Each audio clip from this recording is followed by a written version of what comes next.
ini saya memilih secara random. Saya hanya melihat tangannya saja dan saya merasakan adanya ketakutan yang luar biasa kalau misalnya membongkar rahasia. Jadi dia nangis karena dia ketakutan rahasianya akan terbongkar sebenarnya. Rahasianya orang tersebut terbongkar karena ada kaitannya dengan beliau. Jadi ada tekanan dalam hidupnya. Iya, jadi Dio itu tuh di belakangnya ada orang jahat. Jadi Dio tidak bisa berkutik, kayak lehernya udah dipegang terus. Dia itu tumbalnya atau Nah, itu saksi dia. atau apa dia pelakunya atau bukan. gimana Kak Roy? Saya merasa Dio itu adalah korbannya. Jadi misalnya nih saya punya majikan. Ah, Majikan gue tuh udah tahu majikan tuh salah, misalnya narkoba. Nah, aku tuh nggak mau jualan narkoba misalnya. Jadi tumpang tindih dan aku tuh mau laporin polisi tapi nggak bisa. Tapi ini majikan. Iya. Jadi antar apa ya, kayak makan buah si malakama gitu. Iya. Padahal Kanan gue salah, tahu kirinya majikan salah. gue tuh salah gitu, Dionya gitu. Itu yang saya rasain dari tangisannya dia. Jadi kayak depresi dong. Iya, bisa dibilang depresi, seperti bingung. itu ya. Terus gimana majikannya udah tahu kayak begitu, dia harus gimana ya? Ini kalau kamu bilang tadi jahat di belakangnya, ini berkaitan dengan mistis nggak? Berkaitan dengan mistis, tentu pasti. Oh. Pasiennya, Dio, sorry saya mau nanya. Kenapa kamu menangis mendadak? Saya takut, Mas. Takutnya kenapa? Yang tadi saya bilang ya? Iya, saya tuh mau jadi orang yang benar. Ya, cuman saya serba salah gitu. Saya tuh mesti ngikutin apa yang ya dia ini mau gitu. Kalau saya nggak mau ya, pokoknya dia tuh ngeri banget sama santetnya, Mas. Santet? Santet. Siapa? Si namanya, Mas. Siapa dia? Dulu waktu itu saya kan orang daerah dari seberang. Saya ke Jakarta. Saya bingung waktu itu habis ongkos mau kemana tiba-tiba ya datang negor saya. Pertama baik gitu, mau ngasih kerjaan katanya. Ya setelah saya tahu ya dukun santet dia, memang benar bisa nyantet orang. Tapi lama-kelamaan nggak ada lagi yang mau pelanggan yang mau nyantet orang. Jadi nggak ada lagi yang pendapatan dia lah gitu istilahnya. Terus ya saya coba disuruh coba kamu cari kira-kira ada nggak pasien atau pelanggan yang bisa datang ke saya gitu. Terus kamu cari? Iya. Kok pakai cara calo juga ya?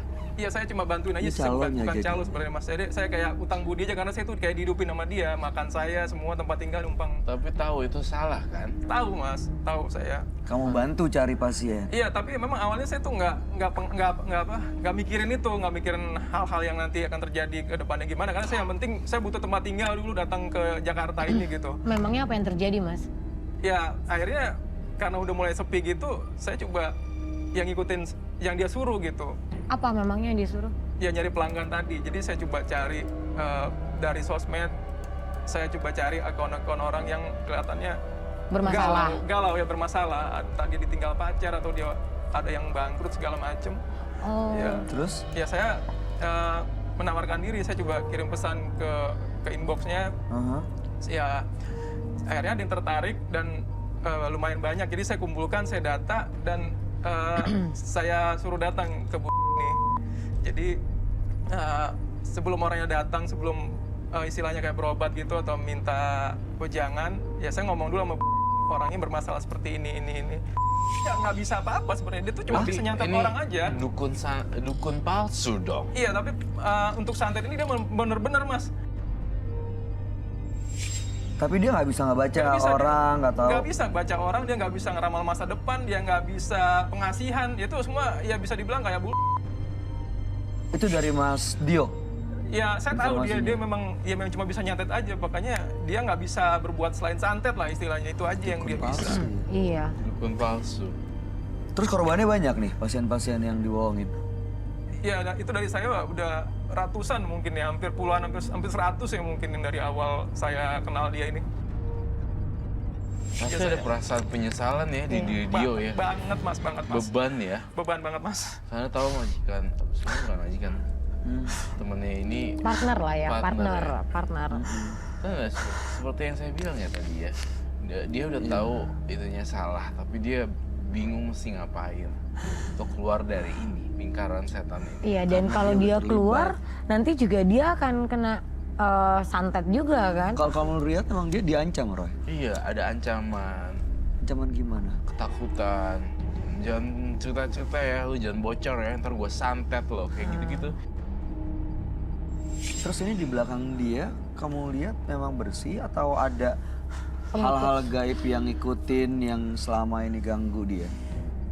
Saya ngerasa si Dio ini ketakutan yang luar biasa karena paranoid sih tentang ruangannya si sang itu menyeramkan dan memasuki pikirannya si Dio. Jadi Dio ini sebenarnya lama-kelamaan jadi kayak peka gitu loh terhadap arwah-arwah dan roh gentayangan. Oh, jadi dia juga bisa ngerasain. Iya. Tujuannya datang ke sini untuk apa sih, Mas Dio?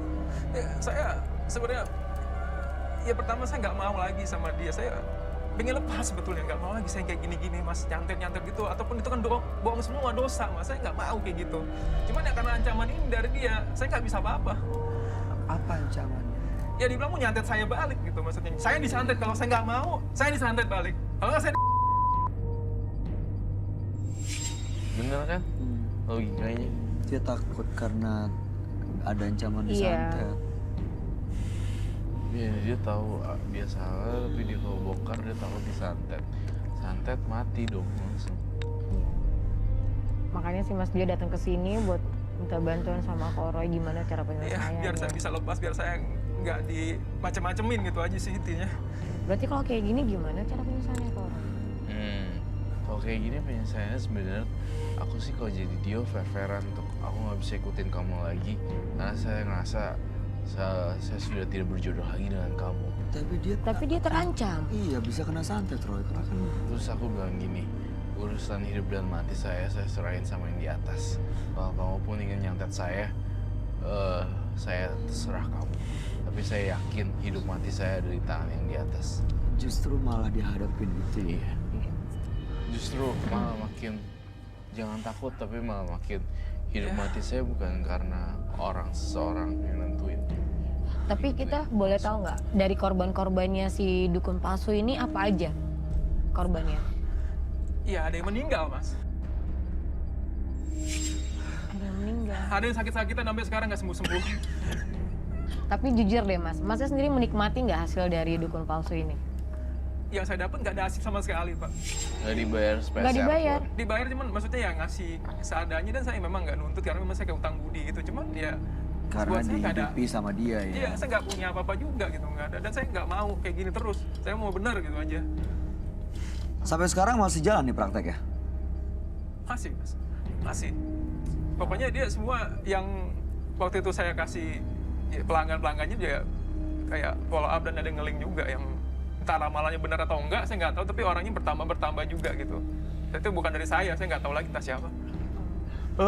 Nah, ini dia. Bagus ya.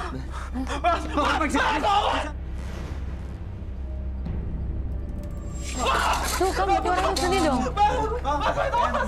Sebentar, Mas. Ini orang gak tahu diri nih. Udah ditolongin dari awal sampai itu. Udah tahu. Diam.